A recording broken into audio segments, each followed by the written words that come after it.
Next, we're going to be talking a little bit more about those electrical signals that your sensors can output.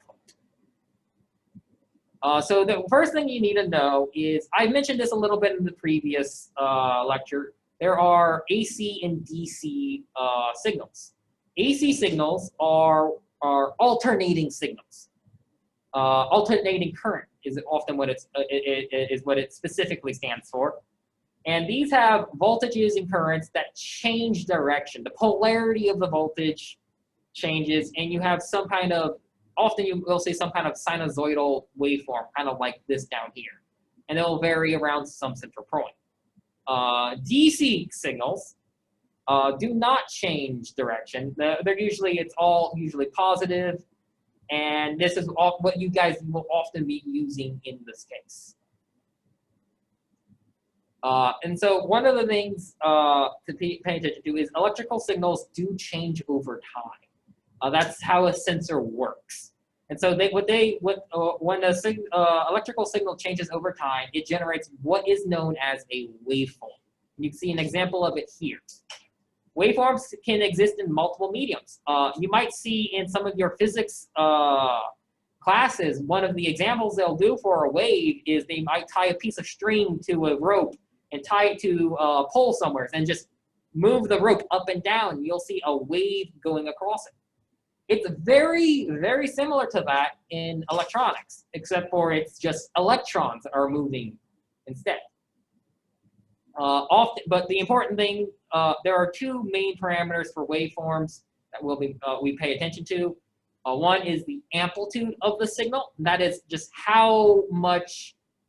what is the magnitude of the difference between the bottom voltage and the top voltage. Often for DC signals, this is measured from 0 to whatever magnitude it is.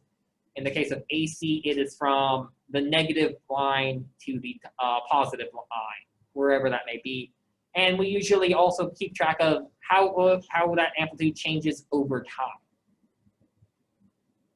And this is getting a bit more into it. So we have periodic signals. Periodic signals are very nice. They are, just as their name suggests, periodic. They repeat themselves. And they repeat themselves at some set frequency. Frequency is just a measure of how short the period is before it repeats itself. And then you also, as I mentioned earlier, we keep track of the amplitude. It can be measured from the 0-volt line. You can also get the peak amplitude, which is what I was talking about earlier, which is from your negative voltage to your positive voltage. And amplitude is most often measured in volts, amperes, or whatever your signal output actually is put into. Periodic waveforms may also take a number of different shapes. They may not necessarily be this nice sinusoidal wave up here. You can also have triangle waves. One that you'll see often will be square waves. And you might also have some other non-normal wave where it goes all over the place, but it repeats that signal periodically. As long as it repeats itself, well, you got yourself a periodic signal. Analog signals, or analog waveforms, are continuous signals. You'll note here that each line here is continuous. The variation between it is very close to whatever the last value is. Now, analog signals are incredibly vulnerable to distortion, noise, and anything and their environment around it. Take, for example, say you're in a storm and you're measuring some kind of electrical signal. Lightning strikes can sometimes actually add a lot of noise into that signal because it can pick it up and integrate it into your signal. And often you'll need, from the previous lecture, filters to wean out that noise. Analog signals are common output from sensors, audio processes, and also used in radio communications. The other kind of signal that we often see are digital signals. These are signals that actually have two set states, a logic high and a logic low. And these are often defined within logic low being around 0 volts, and logic high, depending on your voltage, might be 3.3 volts, might be 5 volts. It depends on what kind of logic you are using. And that's, if you recall from the previous lecture, the level shifting is whenever you are changing the logic high from one state to a different state. Digital signals are all very, very useful because they can communicate by alternating the number of highs and lows to create a binary value. So you can get zero. If it's low, you'll get a 0. If it's high, you get a 1. You get a series of 0s and 1s, and you can communicate all kinds of information using that. Digital signals are very common in CPUs, logic devices, and honestly, many ICs and sensors too. Now, there's this particular kind of digital signal called a clock signal. Clock signals are incredibly important. Your Arduino has a clock on it. Clock signals are often used to synchronize operations. They will do this by paying attention to the rising or falling edge of the clock signal. And as you can see here, it's a nice square wave here. And a rising edge is whenever it goes to a logic high, and a falling edge is whenever it goes from a logic high to a logic low. Many operations will start on these edges. And similar to, and this is also a periodic waveform, and so this is a repeated waveform, and so you can also measure the frequency, which is an important parameter of clock signals. Now, as I mentioned, you can use clocks to synchronize signals. So say you have 3 different devices and you want, but you don't want to use tons and tons of wires to communicate between multiple devices. You can do that, but if you say you have 100 devices, that's a lot of wires. Also, each one of those lines will need to be connected to an appropriate line to whichever CPU or controller or microcontroller you're using. And if you have enough of those, that adds up the cost of what that CPU or microprocessor, and there's only a limited amount of it. And so what you can do is you can actually connect all your data outputs into one line, and you can use a clock input to synchronize. Often you'll also see one more line. You'll sometimes see an additional line that will turn a chip on or off, saying that you can use the data chip line here or not. And it just reduces the number of lines. This is done to prevent collisions on that data line, because it's just like if there's a group of people all trying to talk at the same time, nothing gets through, you can't hear anything. It's also very important whenever you're using synchronous signals to pay attention to how your IC responds to it. Does it respond to, as I mentioned earlier, the rising edge or the falling edge? This dramatically can impact how your circuit works. And if you pick the wrong one, it may not communicate at all, or you'll get anomalous data. Now, there are a couple of ways of measuring a signal. You have seen and used one of these already, the multimeter. This actually measures what the amplitude, what the voltage is at any particular point. We've gone through it a bit already. But the problem is a multimeter is they don't give an accurate view of a signal. They return an average value over some period of time. If you want to look at how that signal is changing down to, let's say, milliseconds, multimeter is not going to give you that information. To accurately measure a signal waveform, what we use instead is what's known as an oscilloscope. Oscilloscopes display that electrical signal as a function of time. They do a 2D plot down here, as you can see, and they graph what that voltage is over time. You have 2 axes on here. The horizontal axis is time, and the vertical axis is your voltage amplitude. You can, on here in this example, we have a periodic waveform, but you don't actually need to have a periodic waveform you can measure other than beyond periodic waveforms with an oscilloscope.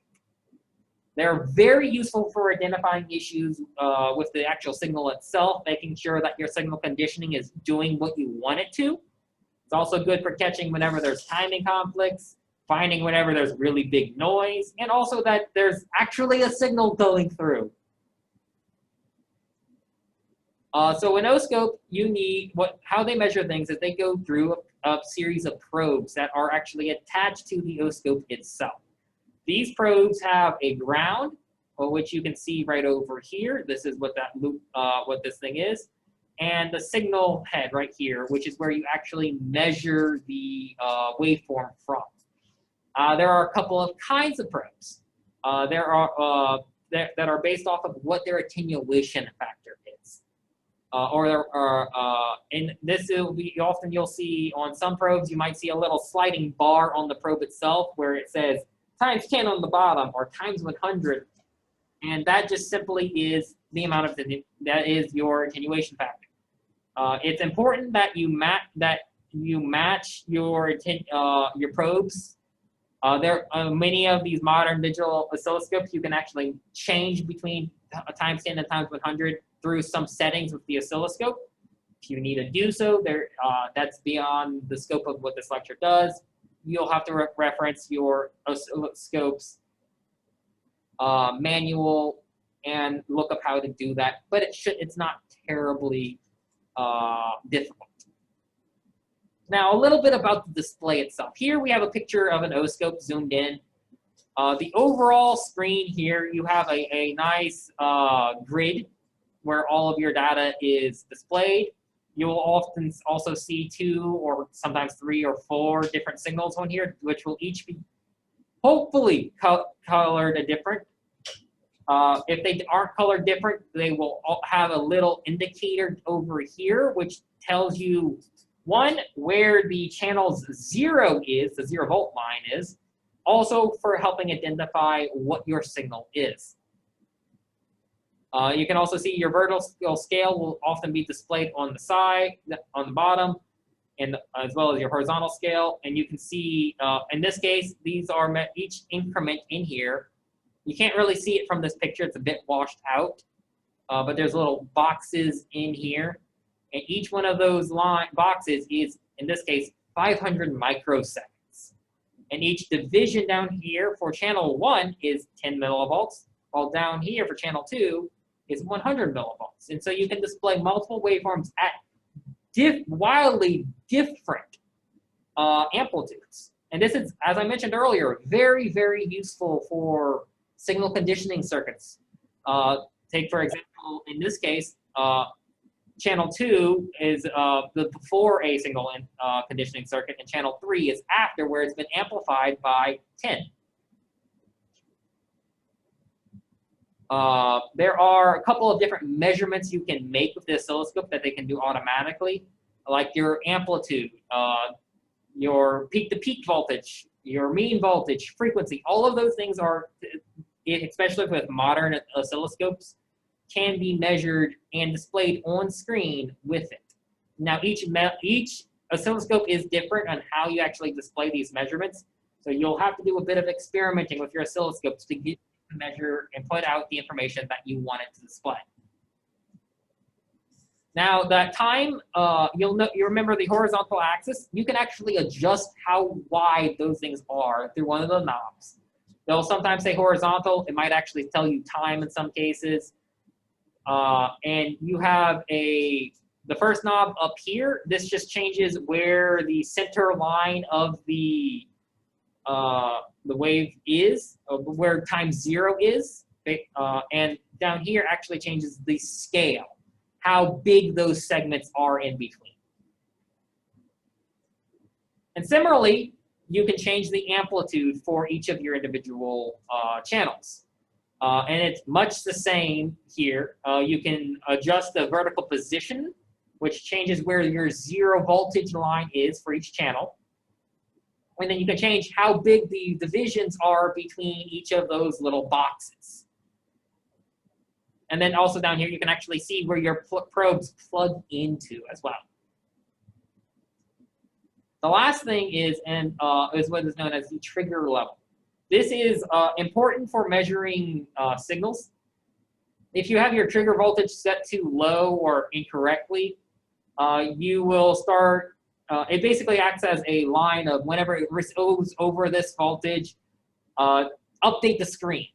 You can use this. This is very often used whenever you have pulses, so that you can see that pulse, but not be measuring everything else and all this noise that's on the line.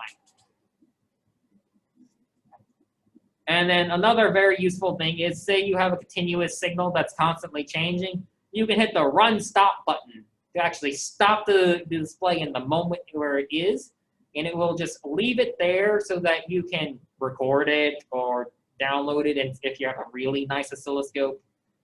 And then all you have to do is hit run again, and then it will begin recording and changing that signal as you need it. And those are some of the basic operations of your oscilloscope.